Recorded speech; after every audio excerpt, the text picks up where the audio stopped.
On November 19, 1961, a 23-year-old millionaire disappeared in one of the most remote places on Earth.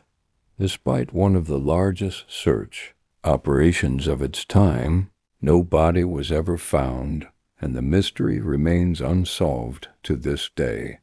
Michael Rockefeller wasn't just another wealthy young man. He was the son of Nelson Rockefeller, one of the most powerful politicians in America, and a member of the famous Rockefeller family. But unlike many people born into wealth, Michael wasn't interested in luxury. He was fascinated by art, culture, and adventure. After graduating from Harvard University, he decided to travel halfway around the world to Dutch New Guinea, now known as Papua, Indonesia. His goal was to study the Asmat people, a tribe famous for its incredible wood carvings and unique traditions. Michael spent weeks living among them, collecting artwork for a museum in New York. At first, everything went according to plan, but soon he wanted to explore even deeper into the dangerous wilderness. Michael had no idea that this journey would become one of the greatest unsolved mysteries in modern history. In November 1961, Michael Rockefeller and Dutch anthropologist Rene Wassing decided to travel by a small wooden boat along the southern coast of New Guinea. Their mission was to visit more remote Asmat villages and collect rare carvings that few outsiders had ever seen. The sea looked calm when they left, but conditions changed quickly. Strong winds began to push massive waves toward their boat. Before long, a powerful wave struck the small vessel, flipping it upside down. Michael and Rene were suddenly thrown into the open ocean. Two local guides immediately swam for help, hoping to reach the shore. But the coast was several miles away, and no one knew if they would survive the journey. For nearly an entire day, Michael and Rene clung to the overturned boat. They were exhausted, hungry, and surrounded by dangerous waters known for strong currents and large crocodiles. As the hours passed, Michael became convinced that no rescue was coming. Then he made a decision that would change history forever. Looking at Rene, Michael reportedly said, "I think I can make it." He tied together 2 empty fuel cans to help him float, slipped into the water, and began swimming toward the distant shoreline. Rene watched as Michael disappeared into the waves. That was the last confirmed time anyone ever saw Michael Rockefeller alive. But what happened after Michael reached or tried to reach the shore? Did he drown? Or was someone waiting for him in the jungle? To be continued.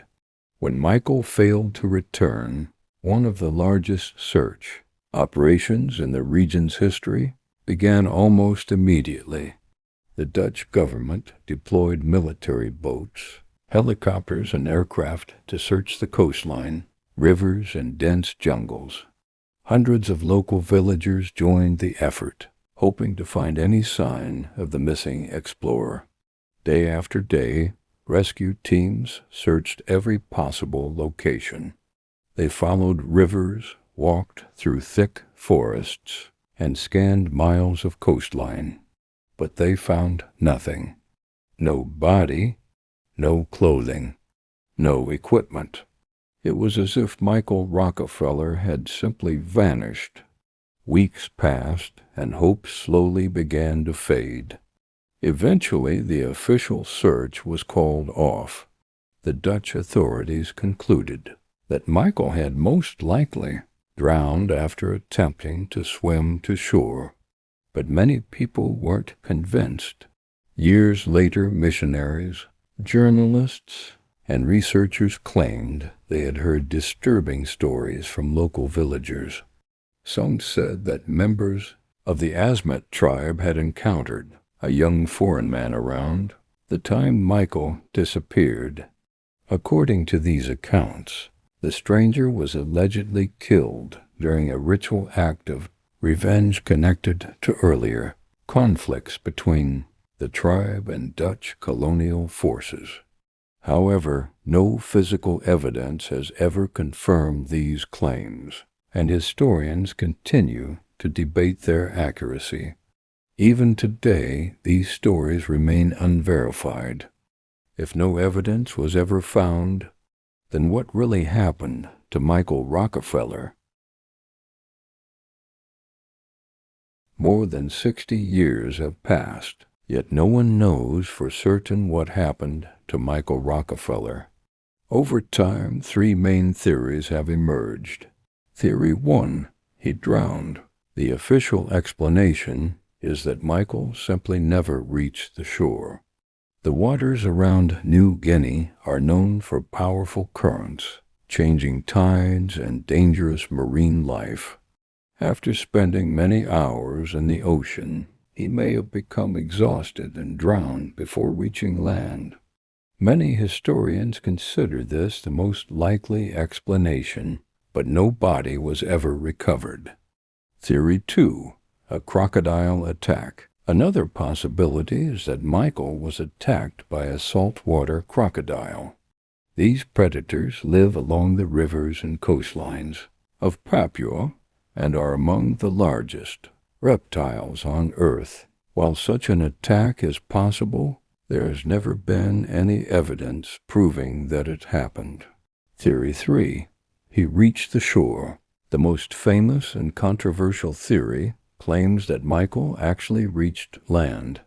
According to stories reported years later, some members of the Asmat tribe allegedly encountered a young foreign man shortly after the accident. Some accounts suggest he may have been killed during a ritual act of revenge. However, these stories have never been verified, and historians continue to debate whether they are based on fact, misunderstanding, or legend. To this day, the disappearance of Michael Rockefeller remains one of history's greatest unsolved mysteries. Did he drown in the ocean? Was he attacked by a crocodile? Or did he make it to shore only to meet a different fate? We may never know the truth. What do you think happened to Michael Rockefeller? Let us know in the comments. And if you enjoy true mysteries, don't forget to subscribe for more stories every week.